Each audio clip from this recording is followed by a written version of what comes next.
पारिजाताय तोत्रवेत्रैकपाणये ज्ञानमुद्राय कृष्णाय गीतामृतदुहे नमः। वसुदेवसुतं देवं कंसचाणूरमर्दनं देवकी परमानन्दं कृष्णं वन्दे जगद्गुरुम्। वंशी विभूषितकरान् नवनीरदाभान् पीताम्बरादरुणबिम्बफलादलोष्ठान् पूर्णेन्दुसुन्दरमुखादरविन्दनेत्रात् कृष्णात् परं किमपि तत्त्वं न जाने।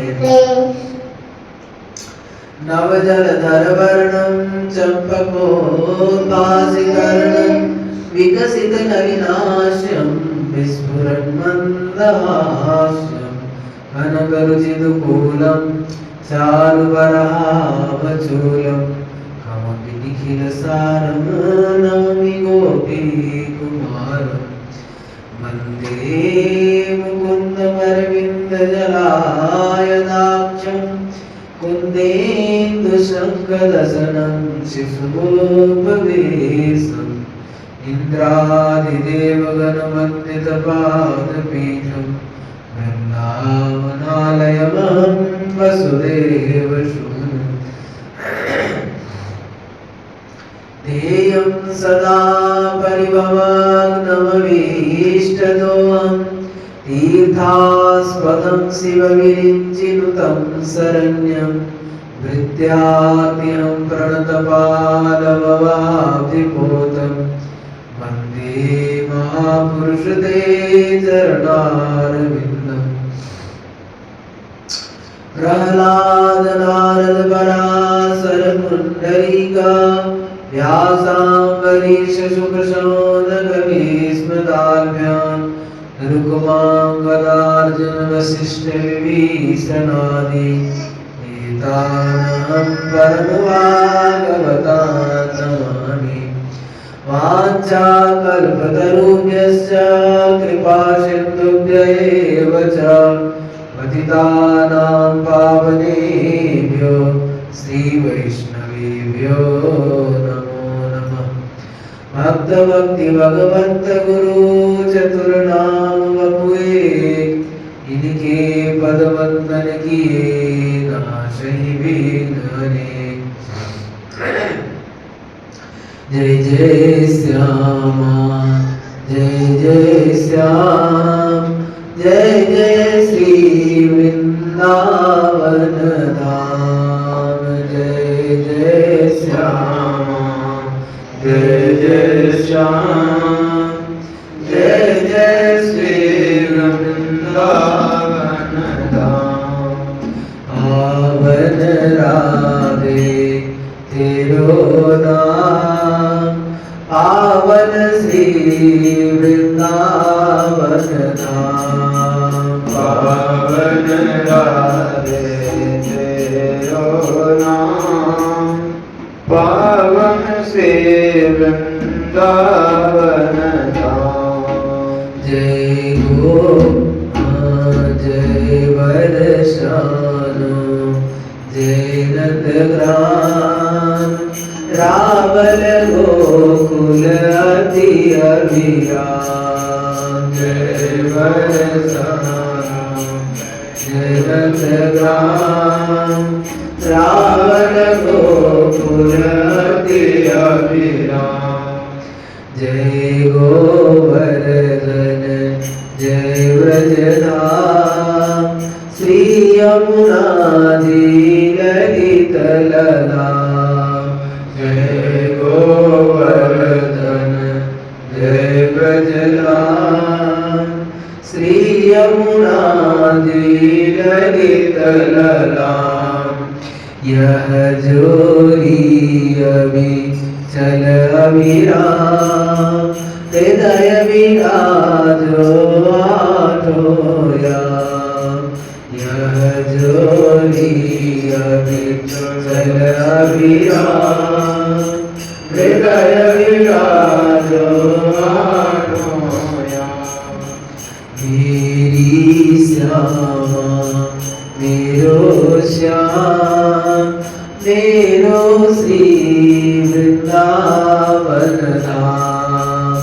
तेरी श्यामा मेरो श्याम मेरो श्री वृंदावन धाम। जय जय श्यामा जय जय श्याम जय जय श्री वृंदावन धाम। जय जय श्यामा जय जय श्याम जय जय श्री वृंदावन धाम। जय जय श्री वृंदावन धाम। जय जय श्री वृंदावन धाम। श्री वृंदावन बिहारी लाल की जय। श्री राधा रानी की जय। श्री यमुने रस रानी की जय। श्री ललित लाडली गोपाल लाल की जय। अनंत कोटि सर्वशक्त महात्मा की जय। जय जय श्री राधे श्याम। भक्तवांछा कल्पतरु भक्तवत्सल शरणागत वत्सल अहेतु करुणा वरुणालय हमारे ललित लाडली गोपाल लाल जी के अहेतु कृपा करुणा से हम लोग भक्तमाल की चर्चा कर रहे हैं। क्रमशः अष्टशाम की कवियों का अष्टशाखाओं का वर्णन हो रहा है, जिसमें हम लोग सूरदास जी, परमानंद दास जी, कुंभन दास जी और कृष्णदास जी का चरित्र श्रवण कर चुके हैं। अब ये चार श्री वल्लभाचार्य महाप्रभु के शिष्य थे और चार जो विठलनाथ गोसाई के शिष्य थे, उनमें से आज श्री गोविंद स्वामी का चरित्र है। इनका चरित्र को राधा गोस्वामी जी किन्हीं किन्हीं का चरित्र के ऊपर एक एक छप्पा लिखे और किन्हीं किन्हीं का एक ही छप्पे में कई भक्तों का नाम दे दिए हैं केवल। उसी को जब प्रियादास जी ने व्याख्या टीका के उसी नाम को लेकर के ही फिर उनको कवित शब्दों में व्याख्या करके उनका जीवन चरित्र वर्णन किया। तो प्रियादास जी महाराज लिखते हैं, जो गोवर्धन नाथ साथ खेले सदा झेले रंग, अंग सख्य भाव ये गोविंद सुनाम है। स्वामी करी ख्यात ताकि बात सुनी लीजनी के, सुने सरसात में रीति अभिराम है। हिलत हो लाल संग गयो लौट दावल के, मारी खेची गिल्ली देखी मंदिर में श्याम है। मानी अपराध साधु धक्का दे निकाली दियो, मति स्वागात कैसे जाने वह वाम है। कहे जिनका सुंदर नाम गोविंद है, ऐसे श्री गोविंद नामक भक्त कवि श्री ठाकुर जी के प्रति हृदय में सख्य भाव रखते थे, अपने को ठाकुर जी का सखा मानते थे। और आप श्री गोवर्धन नाथ जी मतलब श्री श्रीनाथ जी के साथ नित्य खेला करते थे और श्री तथा अपार प्रेम रस में छके रहते थे। ये जन समाज में श्री गोविंद स्वामी के नाम से विख्यात थे। श्री भक्तमाल जी के टीकाकार श्री प्रियादास जी कहते हैं कि आप लोग इनकी वार्ता अच्छी प्रकार से श्रवण कीजिए। इनकी प्रीति रीति बड़ी ही मनोहारिणी थी। इसे सुनने से नेत्र प्रेमाश्रुओं से भीगकर सरस हो जाता है। और एक बार ये श्री लाल जी के साथ गुल्ली डंडा खेल रहे थे। गुल्ली डंडा खेलने में अब इनका दाव जो था ये तो दे दिए, जब ठाकुर जी का दाव आया तो उसी समय मंदिर में ठाकुर जी का भोग का घंटी लग गया। ठाकुर जी खेल दाव दिए बिना ही भाग के मंदिर में घुस गए। अब गोविंद स्वामी पीछे पीछे दौड़े आए, हमारा दाव दो। अब ये मंदिर में घुस गए तो क्या करे, वो गुल्ली लेकर के वहीं से ठाकुर जी को मारे। अब इस बात को तो इनका तो सखी भाव है, ये समझते हम लोग श्रीनाथ जी की सेवा में जो पुजारी थे उन्होंने तो ये बात समझा नहीं, जो ये इनका सखी भाव है, इनके साथ में श्रीनाथ जी खेलते हैं इसीलिए ये हुआ है। वो अपराध माना इसको कि भाई ठाकुर जी को मारता है। अब उन्होंने क्या किया, अब एक दो बात है, अब वो जो गुल्ली डंडा है वो एक तो अपवित्र भी होता है, खेल में कहाँ से कहाँ नाली में भी गिर जाता है, कहाँ गिर जाता है, चला जाता है, और खेल में बच्चे लोग थोड़ी उसका ध्यान रखते हैं। अब वो उससे मारे तो ठाकुर जी इतना अपरस का सेवा है, ठाकुर जी पवित्रता का ध्यान रखा जाता है, वहां पे भी अपवित्र कर दिए। अब तो पुजारी उनको गोविंद स्वामी को धक्का देके बाहर निकाल दिए। अब कह रहे हैं जो अब भला वो पुजारी क्या समझे, पुजारी तो इनके भाव को समझा नहीं, तो उन्होंने इनको धक्का दे करके निकाल दिया। अब कह रहे जो गोवर्धन नाथ साथ खेले, अब व्याख्या करके बता रहे हैं, जो भगवान के सखा थे, तो जब कृष्ण अवतार में अवतार लिए थे तो अष्ट सखा, भगवान तो 11 वर्ष तक ग्वाल बाल के साथ खेला कि यहाँ ब्रज गोकुल में लीला की, उसके बाद तो मथुरा चले गए। तो भगवान की जो ग्वाल बालों के साथ खेल करने का जो अभिलाषा था वो पूरी नहीं हुई। जैसे उस दिन हम कल सुन रहे थे ना, कल परसों के चरित्र में जो भगवान का ब्रजरज की महिमा सुन रहे थे, और धामों को भी बहुत महिमा है, लेकिन ब्रजरज का महिमा विशेष है। क्यों कि और धाम में तो भगवान अवतार लेके उसमें चले हैं, खेले कूदे हैं, लीला किए हैं, इसलिए उसका महिमा है। लेकिन ब्रजरज को तो भगवान ने स्वयं जीव से चाट करके उसका रसास्वादन किया है, और एक बार मृतभक्षण लीला में संतोष नहीं हुआ तो फिर साल भर के लिए सब ग्वाल बालों के रूप में और बछड़ा के रूप में अवतार लेकर के फिर उसका रसास्वादन किए।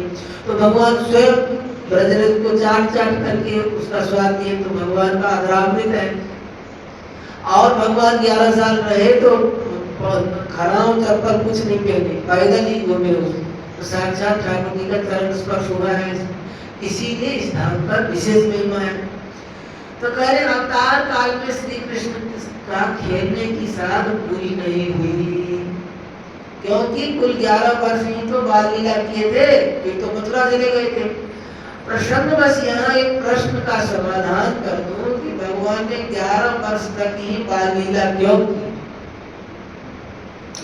कहते हैं इसका समाधान ये है कि संतजन यह कथा सुनाते हैं, एक बार बड़े जोर का अकाल पड़ा और प्रजा भूखों करने लगी, तब एक धनवान सेठ ने, जैसे सेठ जी के चरित्र में आता है ना, जब बंगाल में अकाल पड़ा था तो उन्होंने अन्न क्षेत्र खोल दिया था, जहाँ भी जो भी है 1 घंटा कीर्तन करो और इतना चावल लेके जाओ, ऐसे खोल दिया था।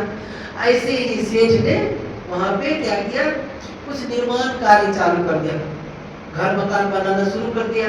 तो उससे क्या हुआ, जितने लोग थे उसको काम भी मिल जाता और इनको जो है फिर भोजन सामग्री दे देते थे, उससे उसका निर्वाह भी हो जाता था।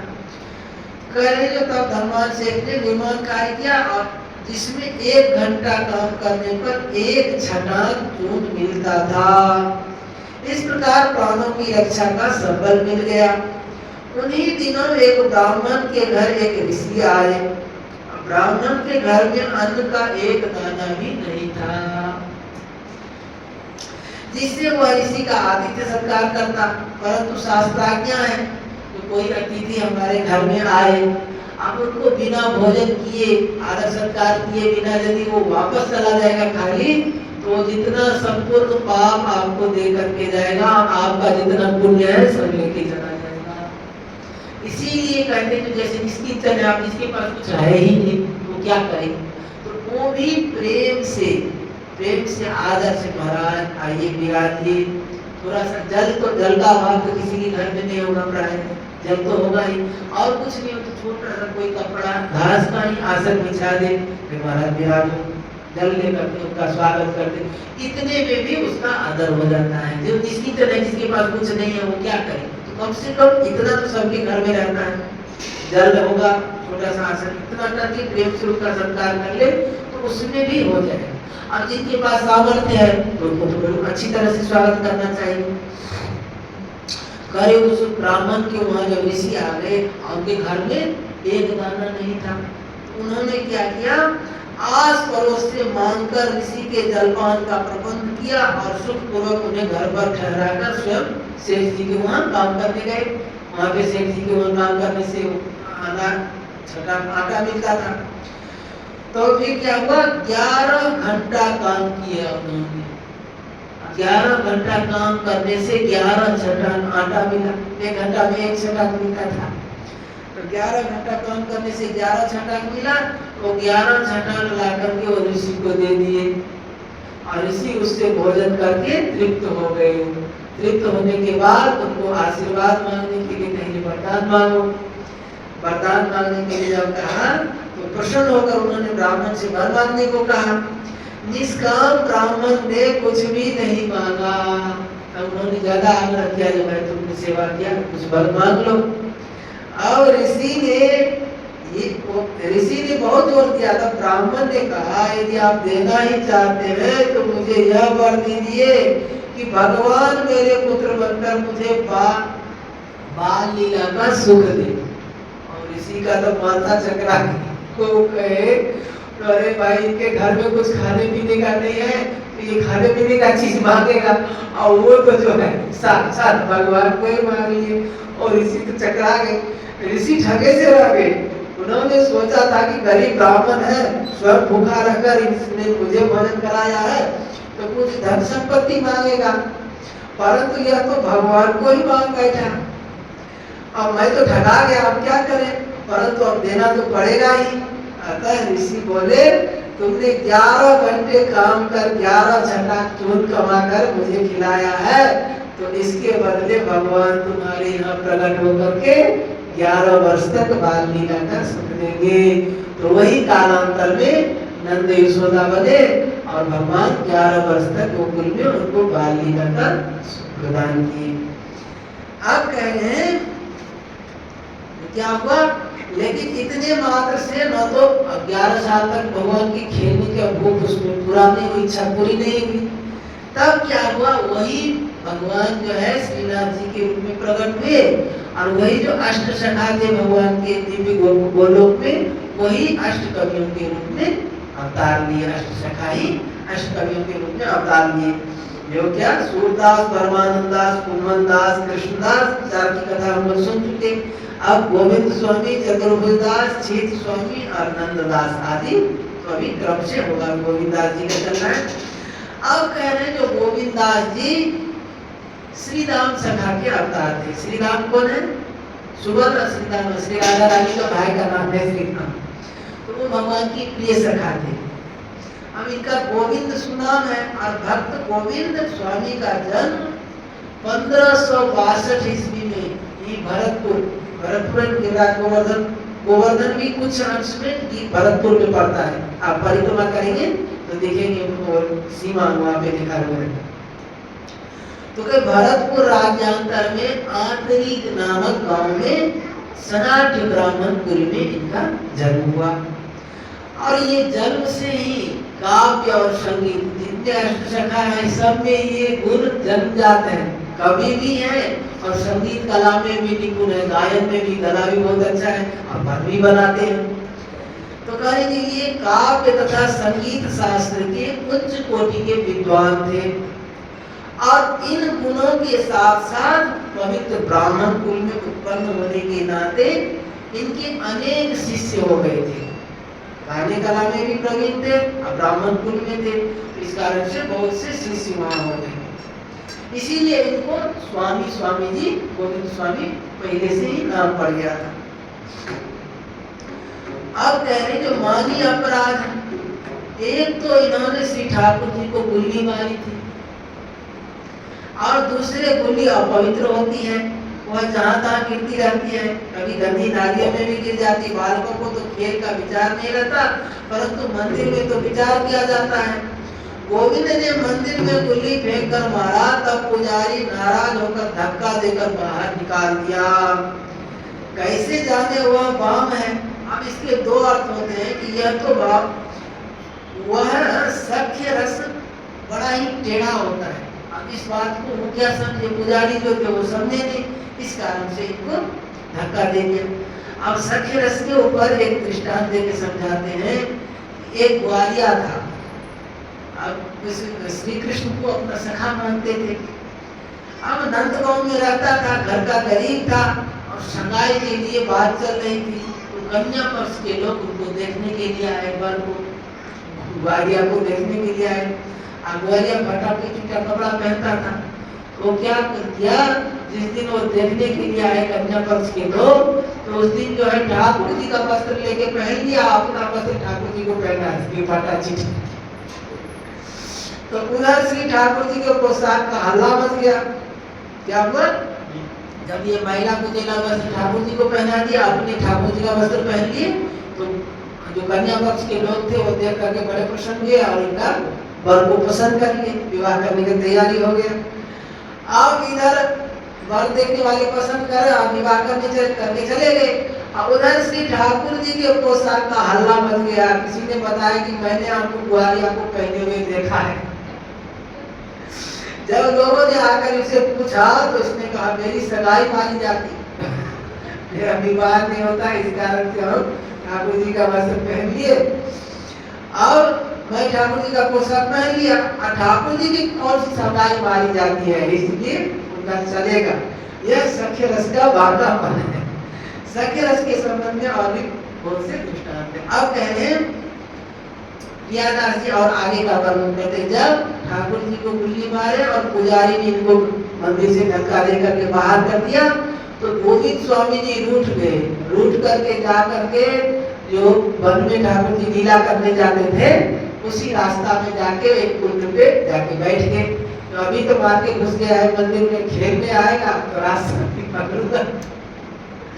अब आगे का चरित्र सुनिए। अरे बैठो कुंड तीर जाय, निक से गो आय बन दिए, लगाय तागो फल भुगताइए। नाले ये सोच पर्यो कैसे भरियो जात वह, अर्यो पग मांझ भोग धरियो पे न खाइए। कहीं श्री गुसाई जी को मुको ये न पाए कछु, चाहो जो खवाओ तो पे वाको जा मनाइए। वाको हूँ तो दाव मोटे सो तो भाव जानो नहीं, कहीं सो बातें सुकुमारे बेगी आई। अब कह रहे साधु के द्वारा धक्का देकर मंदिर से बाहर निकाले जाने पर श्री गोविंद सखा एक कुंड के किनारे जाकर बैठ गए और सोचने लगे कि आखिर वह ठाकुर जी इसी मार्ग से तो निकलेंगे, तब बन जाएगा। उसने अब उनसे लगवार लगा दिया, जिसने हमें धक्का देकर बाहर निकाल दिया, तो इसका फल उसे अवश्य चखाऊंगा। अब तो श्री लाल जी के हृदय में सोच हुआ कि दिन कैसे बीतेगा। ठाकुर जी चले गए, जाके मंदिर में तो बैठ गए, लेकिन अब खेले बिना इनका मन लगता नहीं। अब खेलने जाऊंगा तो रास्ता में गोविंद सखा बैठा है, वो तो बदला देगा। अब क्या किए, ये डर के मारे जो है ठाकुर गोसाई जी भोग रखे तो भोजन ही नहीं कर रहे, कहाँ पर है डर के मारे। श्री गोसाई श्री विठलनाथ जी ने श्री ठाकुर जी के सामने भोग रखा, परंतु भोग नहीं आरोगे। गोसाई जी पूछे जय जय आप आरोगते क्यों नहीं? तो उन्होंने कहा गोसाई जी से, कहा मुझको ये कोई भी पदार्थ अच्छे नहीं लग रहे हैं, यदि आप मुझको खिलाना चाहते हैं वो जो बैठा है कुंड के तीर पे उसको मना करके लाइए, तब हम खाएंगे, नहीं तो नहीं खाएंगे। अरे जो उसका मुझ पर दाव था, परंतु मैं वो दाव को अपना दाव दिए बिना ही भाग आया, इसीलिए उसने मुझे बिल्ली मारी थी। अब इस भाव को तो पुजारी ने जाना नहीं, उल्टे उसका अपराध मानकर उसे धक्का देकर बाहर निकाल दिया। अब वह मुझको तमाम उल्टी सीधी बातें सुना रहा है। और गोविंद स्वामी वहीं से अच्छा ना दिखाऊंगा तुमको, वहां से बोल रहा है, बोल रहा है, पक रहा है। और ठाकुर जी यही से समझ रहे सब चीज, समझ के डर के मारे करे, अरे खेले बिना तो हमको रहा नहीं जाएगा, जाऊंगा खेलने, और रास्ता में वो बैठा है।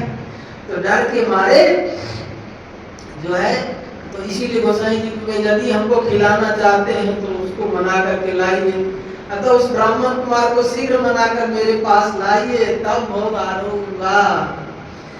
करे बन बन खेले बिन बनत न मुकुन को बनत, जुगारी अनगनत लगावे गो। सुधि बुद्धि मेरी गई भई बड़ी चिंता कोई, जाइए ढूंढी कहूँ चैन ढींग आवे गो। भोग जे लगाए मैं तो तनक न पाए, रिस बाकी जब जाए तब मोह भावे हो। चले उठी आए नीचे नीचे के बनाए जाए, मंदिर में आए किसी खरीद लावे हो। आज श्री ठाकुर जी ने कहा कि मेरा वन वनांतर में जाकर खेले बिना मुझे तनिक भी अच्छा नहीं लगता। और वह मार्ग में बैठा अगणित गालियां दे रहा है, यदि मैं बाहर निकलूंगा तो वह मार लगाएगा।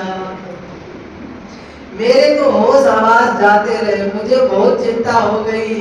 जब आप उसे कहीं से खोजकर मनाकर मेरे पास लाएंगे तब मुझे चैन पड़ेगी। अब गोसाई जी क्या किए, तो गोसाई जी तब उसका जब क्रोध शांत होगा तभी मुझको कुछ अच्छा लगेगा। तो वो गुस्सा होकर बैठा है, उसका क्रोध जब तक शांत नहीं होगा तब तक हमको कुछ नहीं मारा है। तो गोसाई जी क्या किए, गोविंद सखा को मनाने के लिए गए। अब गोसाई जी जो थे बूढ़े थे तो लाठी टेक टेक करके जा रहे थे। और गोविंद स्वामी देखे जो लाठी लेके आ रहे थे, भाई हमको मारेगा, और वो गोविंद स्वामी भागो। अब गोसाई जी जैसे तैसे उसको मनाए, समझा रहे मारो नहीं, रुको।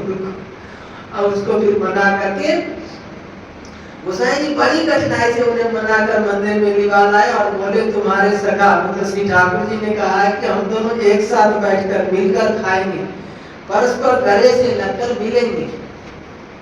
अब गोविंद स्वामी आ रहे हैं वहां से, और आ रहे हैं, आते हुए मन में विचार कर रहे हैं कि हम जाएंगे ठाकुर जी के सामने में, और ठाकुर जी ने अपना मस्तक यदि नहीं झुकाया फिर मैं माफ नहीं करूंगा। अब यदि सिर झुका दिया तो मान जाऊंगा, ठीक है चलो।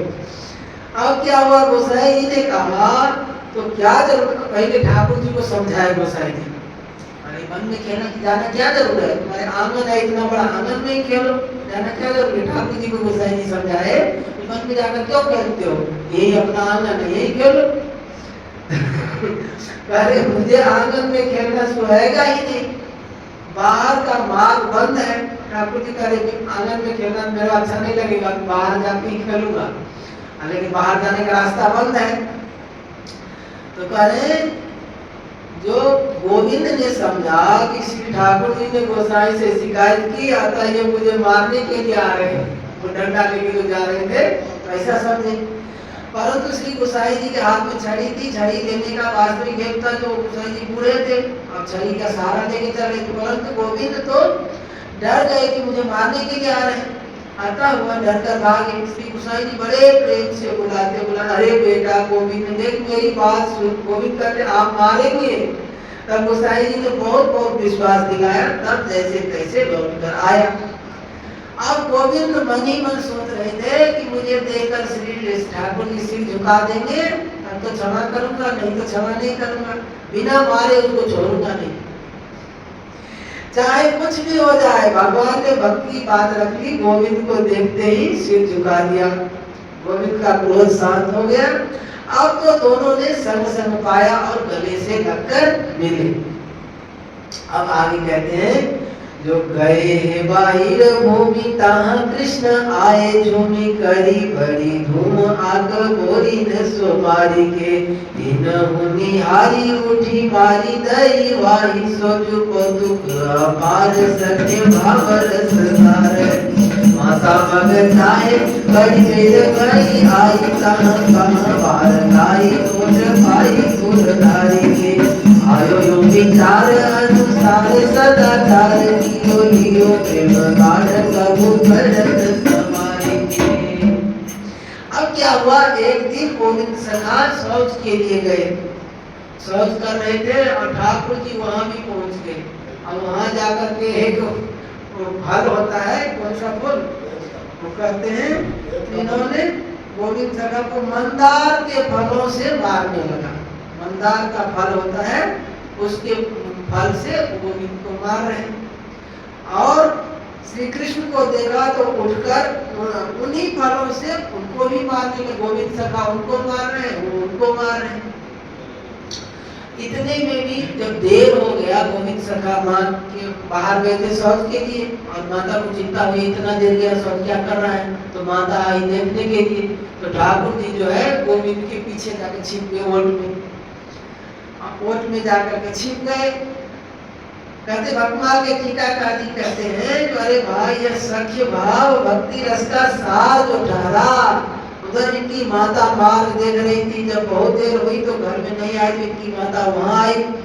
गोविंद की माता को आया हुआ देखकर श्री ठाकुर जी हृदय में विचार किए कि अब उधम करना ठीक नहीं, अब इनके सामने कैसे उधम करें।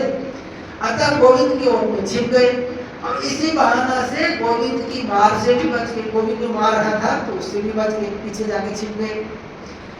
अब गोविंद बिना कुछ बोले मैया के संग चल पड़े। फिर थोड़ी देर बाद विचार आया कि मैं तो शौच करने बैठा था परंतु शुद्धि तो की ही नहीं, और ठाकुर जी के लीला करते में उसको देह का भान नहीं रहता था, तो क्या उस समय शुद्ध को खो जाते, ठाकुर जी के साथ लीला करने लगते। बाद में होश आता तो तब जा करके फिर शुद्धि करते। तो फिर ने जिन्होंने बाद में फिर उसका शुद्धि किया। प्रियादास जी कहते हैं कि श्री गोविंद सखा का श्री ठाकुर जी में प्रगाढ़ प्रेम था। अतः श्री ठाकुर जी के साथ खेलते समय ये प्राय लौकिक सदाचार भूल ही जाया करते थे। फिर जब कभी याद आती तो कर लेते थे। अब आगे का चरित्र सुनिए। आवत हूँ भोग महा सुंदर समंदिर को बैठी गई आगे कोई दीजिए भयो भारत भयो भारत डाली जा पुकार करी भरी हरी जात देवाय होली के सुनाई हो कहा मन आई तब होली के बताई जो बात कर पहले दुखाए बन माने बुद्धि जाए पाछे भाव पहनाए सुनी मति दर्शनी। अब क्या हुआ, ठाकुर जी का भोग जाता था श्रीनाथ जी का। एक बार क्या हुआ, गोविंद सखा भोग जाने के रास्ता में जाके बैठ गए और कह रहे जो ठाकुर जी के भोग से पहले हमको खिला दो, हमको भोग दे दो। अब जो है पुजारी गुस्सा हो गया, पुजारी थाल लेके पटक दिया और पटक करके गोसाई जी के पास गया शिकायत करने के लिए। तो अब से हमको आप दूसरा रसोईया रख लीजिए, हम नहीं करेंगे, अब इतना गोविंद का अनिति हम नहीं सहेंगे। और ठाकुर जी को भोग लगने से पहले कहता मेरे को खाने को दे दो। अब उनका भाव क्या था ये तो पुजारी समझा नहीं। उनका भाव ये था जो ठाकुर जी भोजन करके पहले वन में खेलने के लिए चले जाते हैं और बाद में हमको भोग लग के प्रसाद आता है, बाद में हमको प्रसाद मिलता है, हम पाते हैं, फिर बाद में जाते हैं हम जंगल में तो ठाकुर जी कहाँ घूम चले जाते हैं, हमको मिलते नहीं। इसीलिए हमको पहले से भोजन करा दो तो हम जाके रास्ता में रहेंगे तो ठाकुर जी के साथ में जाके खेलेंगे। इनके मन में ये बात था, लेकिन वो पुजारी को समझा तो वो थाल लेके पटक के चला गया गोसाई जी के पास शिकायत कर। जो श्री ठाकुर जी से पहले ही ये भोग मांग रहे हैं, तब गोविंद सखा ने कहा जी गोसाई जी मैं इसका रहस्य बताता हूँ, मेरी बात ध्यान पूर्वक सुनिए। यह आपके ठाकुर जी पहले खाकर वन चले जाते हैं और मैं भोजन करके बाद में वन को जाता हूँ तो ये मुझे मिलते नहीं, मैं ढूंढ ढूंढ कर हार जाता हूँ। यह सुनकर श्री गोसाई जी की बुद्धि प्रेम रस में भीग गई। बड़े प्रसन्न में कहे आगे से व्यवस्था कर दी कि मंदिर में थाल जाते समय ही अमनिया का एक थाल गोविंद स्वामी के लिए रख दिया जाए, जिससे साथ साथ भोजन करके आसानंद खेल सके। एक साथ ठाकुर जी अंदर में भोग आरोग रहे, ये गोविंद सखा बाहर में भोग आरोग के फिर दोनों एक साथ जाएंगे खेलने के लिए। अब कह रहे नित्य लीला परिकर होने के कारण गोविंद स्वामी को भक्ति का संस्कार जन्मजात था तथा कवि शक्ति भी स्वतः सिद्ध थी। अतः बचपन से ही ये कविता करने लगे थे और इनके पदों को सीख कर बहुत से गायक जहाँ तहाँ बहुत सम्मान प्राप्त करते। जैसे राजाओं के सामने में इनका पद गाते तो राजा लोग बहुत सत्कार करते, कहीं भी जो किसी के सामने में इनका पद गाते तो बहुत प्रशंसा करते। अब क्या होता है, इन्हीं का पद गोसाई जी के सामने भी सुनाते लोग आ करके, तो गोसाई जी बड़े प्रसन्न होकर के ठाकुर जी का प्रसादी देते और ये बात जा करके लोग गोविंद स्वामी को कहते, वो भी बड़े प्रसन्न होते, दोनों की बात सुनकर के प्रसन्न होते। अब कहीं मैं इस संबंध में भी कभी क्या हुआ, गोविंद स्वामी यह खुशखबरी सुनाते। एक बार श्री भगवत इच्छा से श्री वृंदावन में श्री गोविंद स्वामी का श्री गोसाई जी के एक सेवक से मिलाप हुआ और सत्संग वार्ता के सिलसिले में श्री गोविंद स्वामी ने पूछा, श्री ठाकुर जी की लीलाओं का साक्षात दर्शन कैसे हो? तब उस वैष्णव ने कहा कि मैं इस संबंध में फिर कहूंगा। तो ये गोविंद स्वामी कहे, पर हम तो इतना व्याकुल है, ठाकुर जी के दर्शन कब होंगे, और आप कह रहे हो बाद में कहेंगे, सो अभी बताइए। तो क्या हुआ, उसने कहा, तब उस वैष्णव ने उन पर दया आई और वो बोला, आजकल तो ये जो है ठाकुर जी गोसाई जी के बस में है, उन्हीं की कृपा हो जाए तब ठाकुर जी लीला करेंगे, ठाकुर जी दर्शन दे सकते हैं। तो गोविंद स्वामी कही हमको गोसाई जी से मिलाओ। ठीक है। अब क्या हुआ, श्री गोविंद स्वामी ने उस वैष्णव से निवेदन किया कि श्री गोकुल ले चलो और गोसाई जी का सेवक बनवा दो। दूसरे दिन दोनों गोकुल आए। उस समय श्री विठल नाथ जी श्री ठाकुरानी घाट पर स्नान करके संध्या वंदन कर रहे थे। गोसाई विठल नाथ जी संध्या वंदन कर रहे थे। गोविंद स्वामी जब देखे संध्या वंदन करते हुए तो उनके मन में शंका हुआ, अरे हम तो सोचे थे ये बड़े प्रेमी हैं, अब ये तो कर्मकांडी जैसे लगा कि संध्या वंदन करते हैं। तो उनकी शंका को दूर करने के लिए गोसाई जी के पास जब आए तो गोसाई जी अपने आप करे, आओ गोविंद तुम कब आए? कोई जानते पहचान, बिना जाने पहचाने उसका नाम जानते हैं। और जब ये बात कहे तब गोविंद का शंका तुरंत समाधान हो गया। अरे ये तो जो हमारा नाम भी जानते, बिना जान पहचान कुछ है ही नहीं, हमारा नाम भी जानते हैं। तो कह रहे गोविंद स्वामी का संदेश श्री ठाकुर जी के प्रति ये कर्मकांडी दिखलाई पड़ते हैं, परंतु श्री ठाकुर जी इनके अधीन कैसे होंगे? उनके मन में शंका होगा। तो गोसाई जी कहिए तुम कब आए? आओ गोविंद तुम कब आए? यह प्रश्न सुनकर ही इनका संदेह निवृत्त हो गया। ये समझ गए किसी गोसाई तो श्री ठाकुर जी के तरह सर्वज्ञ जान पड़ते हैं, नहीं तो कोई बातचीत के बिना हमारा नाम कैसे जाने? क्योंकि बिना पूर्व की किसी पुरानी किसी जान पहचान के परिचित शरीके नाम लेकर कुशल पूछ रहे हैं, लगता है कि हमारी इनकी जन्म जन्मांतर से पहचान है। इन्होंने उत्तर में कहा, महाराज अभी आया। तत्पश्चात श्री गोसाई जी ने राग भोग के अनंतर इन्हें श्री ठाकुर जी का दर्शन कराया तो साक्षात बाल रूप में श्री ठाकुर जी दर्शन दिए। अब तो गोविंद स्वामी से नहीं रहा गया। इन्होंने गोसाई जी से प्रेम भरा पालन देते हुए कहा, महाराज आपने प्रथम तो मुझे अपना कर्मकांडी रूप दिखाया और अब देखता हूँ कि आप साक्षात श्री प्रभु विराजे हैं। अब गोसाई जी इनका समाधान करने के लिए कहे, जैसे ये कह रहे हैं कि गोविंद बात यह है कि भक्ति तो फूल है, कर्मकांड कांटा है। तो फूल के पेड़, कांटा के पेड़ में देखते हैं ना, फूल जो होता है तो उसके नीचे कांटा कांटा होता है, और कांटा यानी जो कर्म मार्ग जो है कांटा रूप है। जैसे कांटों से फूलों की रक्षा होती है, फूलों की रक्षा के लिए कांटों का बाढ़ किया जाता है, ऐसी उसी प्रकार कर्म मार्ग रूपी कांटों की बाढ़ से भक्ति रूपी फूल की सुरक्षा होती है। अतः मैंने कर्म योग की रीति दिखलाई। रहस्य की बात सुनकर श्री गोविंद स्वामी जी बहुत प्रसन्न हुए। फिर इनके अनुरोध पर श्री गोसाई ने इन्हें विधि पूर्वक वैष्णव दीक्षा दी, ब्रह्म श्रवण करवाया। अब ये गोविंद स्वामी से गोविंद दास हो गए। इन्होंने अपनी जन्मभूमि आदरी छोड़कर श्री गोकुल महावन में ही अपना निवास स्थान बनाया। इन पर श्री गोसाई जी बहुत कृपा करते। अब गोविंद स्वामी नित्य महावन में एक टीले पर बैठकर पद कीर्तन करते थे। श्री ठाकुर जी नित्य इनके पदों को सुनने वहां आते थे। कभी कभी ठाकुर जी भी इनकी तान में तान मिलाकर पद गाने लगते थे। एक दिन मदन गोपाल दास नाम का एक वैष्णव था। गोविंद स्वामी जब पद गा रहे थे उनके पास में वैष्णव बैठे थे। ये जब गाते तो ठाकुर जी भी इनके तान में तान मिला के गाते। ठाकुर जी थोड़ा सा बेसुरा गा रहे थे, तो गोविंद स्वामी कह रहे स्वर मिला के गाओ।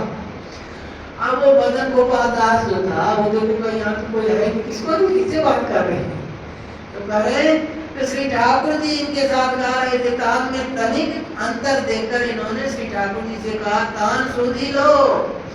अब मदन गोपाल दास को आश्चर्य हुआ कि हम तो कोई और है नहीं, ये किससे कह रहे हैं। इन्होंने पूछा तो इन्होंने बात टाल दी, मैं यूं ही बता करता हूँ। परंतु आखिर एक दिन रहस्य उद्घाटन हो ही गया। श्री विठल नाथ जी ने एक दिन पूछा गोविंद श्री ठाकुर जी कैसे गाते हैं। अब इन्होंने कहा महाराज श्री ठाकुर जी जैसा गाते हैं वैसा तो गाते ही हैं, मतलब जानता हूँ कभी कभी बेसुरा भी गाते हैं। श्री स्वामी जी इससे बढ़िया गाती है। श्री विठल नाथ जी गोविंद के ऊपर युगल की कृपा विचार कर मुस्कुरा गए। अब एक दिन की बात है, जन्मभूमि आत्री ग्राम से कुछ लोग इनसे मिलने के लिए आए, गोविंद स्वामी जी से मिलने के लिए आए, और संयोग से बहुत दिन हो गया था तो वो लोग गोविंद स्वामी को पहचान नहीं पाए। तो गोविंद स्वामी से ही वो पूछ रहे गोविंद स्वामी जी का कुटिया कहाँ पे है। गोविंद स्वामी कह रहे हैं जो गोविंद स्वामी को मरे तो कितने दिन हो गए, बहुत दिन हो गया, वो मर गए। अब उनको बड़ा दुख लगा रहे भाई क्या करे गोविंद स्वामी मर गए हमारे। तो उन्होंने और उन्हीं के साथ साथ में कहीं चलिए हम दिखा देते हैं, और उन्हीं के साथ साथ में कुटिया पे आए। वो जब तक पहुंचे तब तक गोविंद स्वामी जी पहुंचे। अब गोविंद स्वामी के साथ में उनकी बहन एक रहती थी कानाबाई, वो भी वहीं पे आके रहते थे। तो उनको जब देखे तो कानाबाई ने बताया कि यही गोविंद स्वामी है। तो महाराज आपने ऐसा क्यों कहा गोविंद स्वामी मर गए। तो कहे कि गोविंद स्वामी, आपने कहा गोविंद स्वामी का, तो स्वामी तो सचमुच में मर गए, अब तो हम दास हो गए। स्वामी तो पहले थे जब हमारे शिष्य सब थे, बहुत परिकर थे, सेवक थे, तब हम स्वामी थे। आज जब हम विठल नाथ जी के शरणापन्न हो गए तब तो हम दास बन गए, तो स्वामी तो बन गया ना। तो गोविंद स्वामी से तब उन्होंने कहा विठल नाथ जी का शिष्य करा दिया। और उन्होंने क्या किया, खुद तो विठल नाथ जी का शिष्य थे, गांव वाले जितने आए थे उन सबको भी श्री विठल नाथ गोसाई जी के शरणापन्न कर दिए।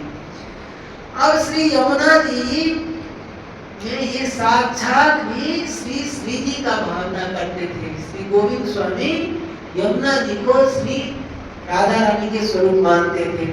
तो यमुना जी में स्नान नहीं करते थे कभी। जैसे एक पाद जी का चरित्र आता है भक्तमाल में, जो एक पाद जी थे उनके गुरुजी वो गंगा जी को ही गुरु जी के स्वरूप मानते थे। तो गुरु जी कहीं गए थे ताटन में और उनको कहने, तो ये जो है जब से गुरु जी पहले तो स्नान भी करते थे गंगा जी में, सब कुछ करते थे, जब से गुरु जी गए तब से बस मन से प्रणाम कर लेते, पास में जाते नहीं थे गंगा जी के। अब जितने शिष्य सब थे सब कहेंगे ये जब से गुरु जी गए तब से भ्रष्ट हो गए। अब जो गंगा जी स्नान नहीं करता है, घर में घुसा रहता है या टोटी में स्नान करता है। जब गुरु जी आए वापस तो इनके भाव को प्रकट करने के लिए गुरु जी ने एक लीला की। क्या लीला की? वो गंगा जी के बीच में चले गए स्नान करने के लिए और कपड़ा को रख दे बाहर में, और कहे गोविंद को, उनको कहे शिष्य को कि हमारा कपड़ा लेकर के आओ, कपड़ा लेकर के आओ। अब ये असमंजस में पड़ गए, हम गंगा जी में पैर कैसे रखें। तो उनके भाव को सिद्ध करने के लिए साक्षात गंगा जी वहाँ कमल का फूल की तरफ एक प्रकट हो गई। जहाँ जहाँ वो पैर रखते वहाँ कमल का फूल प्रकट हो गई, और उस पर चल करके आराम से चले गए गुरु जी के पास, उनको वस्त्र दे दिए, अपने वापस आए, उनका स्पर्श हुआ। तो कहने का तात्पर्य ऐसा ही लीला इनके साथ को गोविंद स्वामी यमुना जी को श्री राधा रानी का स्वरूप मानते थे। अतः ये कभी उनमें पांव नहीं रखते थे, स्नान आदि कुआं में कर लेते। एक दिन गोसाई जी के पुत्र श्री बालकृष्ण जी और श्री गोकुलनाथ जी ने जबरदस्ती पकड़ करके श्री यमुना स्नान कराना चाहा। तब इन्होंने अपनी निष्ठा की बात बताई, तब उन लोगों ने इन्हें छोड़ दिया और स्वयं भी बड़े भावपूर्वक श्री यमुना जी का दर्शन करने लगे। तब उन लोगों को भी श्री यमुना जी ने श्री जी के रूप में दर्शन दिया। अब एक दिन श्री गोसाई जी श्रीमद् भागवत दशम स्कंद के 18वें अध्याय वेणु गीत के अंतिम श्लोक की व्याख्या कर रहे थे। रस का प्रसन्न होने से वक्ता श्रोता ऐसे भाव विभोर हुए कि आधी रात हो गई, चर्चा होता रहा। व्याख्या पूरी नहीं हुई।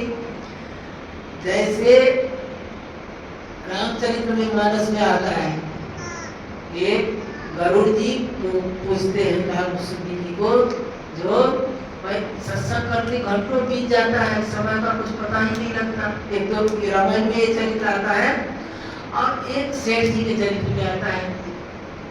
सेठ जी, स्वामी जी महाराज कहते हैं, सेठ जी शाम के सत्संग पूरा होने के बाद लोगों के साथ सत्संग चर्चा करने लगे और सत्संग चर्चा होते होते पूरी रात बीत गई। सुबह प्रार्थना हो गया, प्रार्थना के बाद तक सत्संग चल रहा है।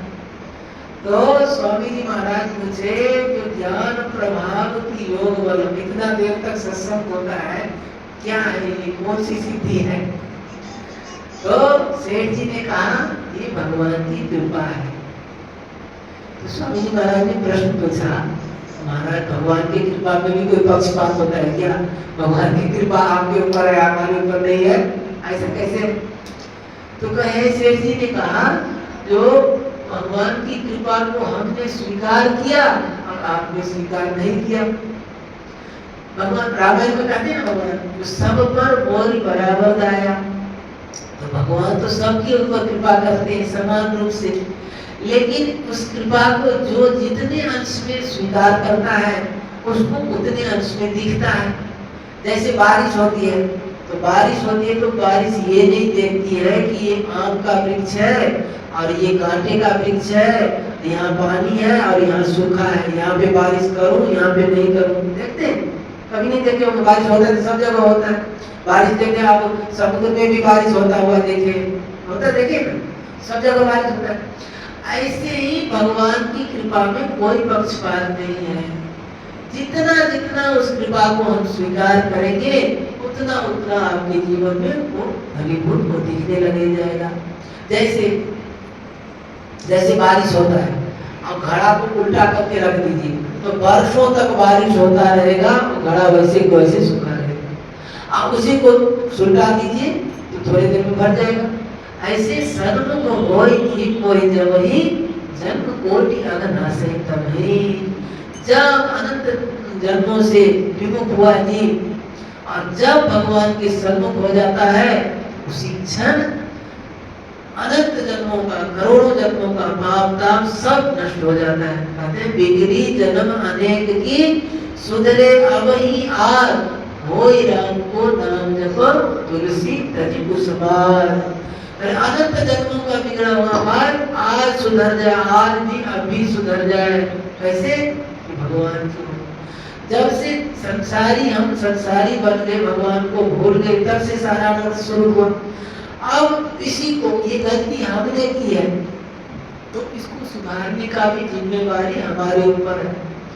जब तक हम भगवान के सम्मुख नहीं होंगे तब तक कोई 84 लाख का चक्कर घूमते रहेंगे, अनंत बार बार जन्मना मरना चलता रहेगा। और जब इस बात को विराम देंगे तो नहीं, अब तो हम भगवान के हो राम को भगवान के हो गए, तो भूल गए तो भगवान के है ही, लेकिन उस बात को हम भूल गए। तो इस कारण से जब सन्मुख हो गए तभी तत्क्षण संपूर्ण पापों का नाश हो जाता है।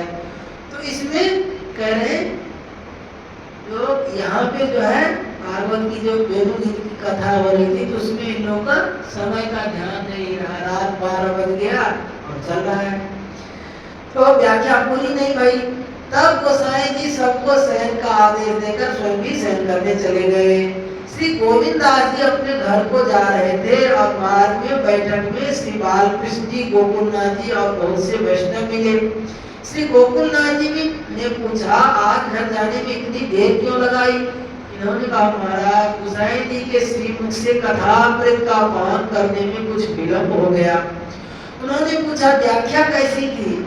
इन्होंने कहा अपनी बात कोई अपने बताए, अपने जीवन का बात खुद बताए तो कितना रस आएगा।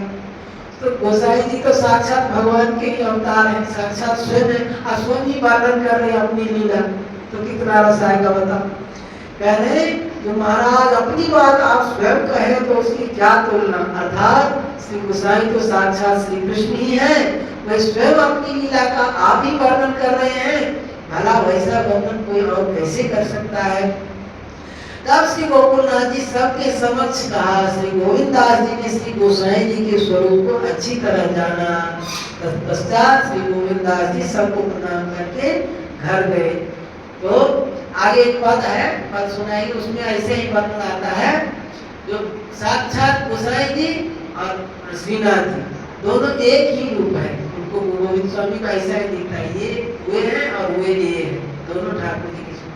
तो गोविंद स्वामी जी का चरित्र अभी लंबा है और एक दिन होगा कथा। आज समय हो गया, आज कथा को यही विराम देंगे।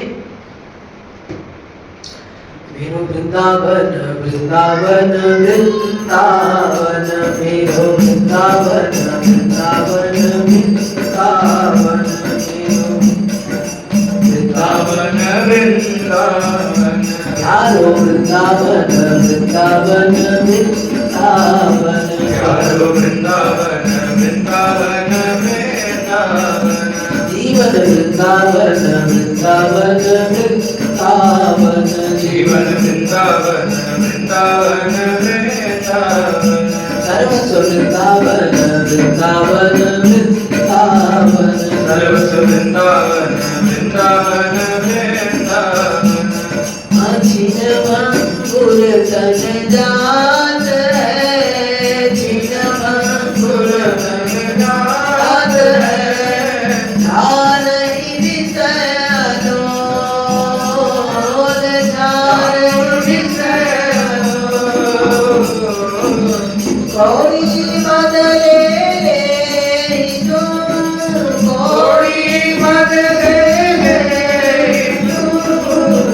अद्भुत रतन मोल, अद्भुत रतन मोल, मेरो वृंदावन वृंदावन वृंदावन, मेरो वृंदावन वृंदावन वृंदावन, यारो वृंदावन वृंदावन वृंदावन, यारो वृंदावन वृंदावन वृंदावन, बस के वृंदावन में, बस के वृंदावन में, ऐसी मन मेरा, ऐसी मन मेरा, प्राण तजो बदना तजो, प्राण तजो बदना तजो, कहो बात बोला,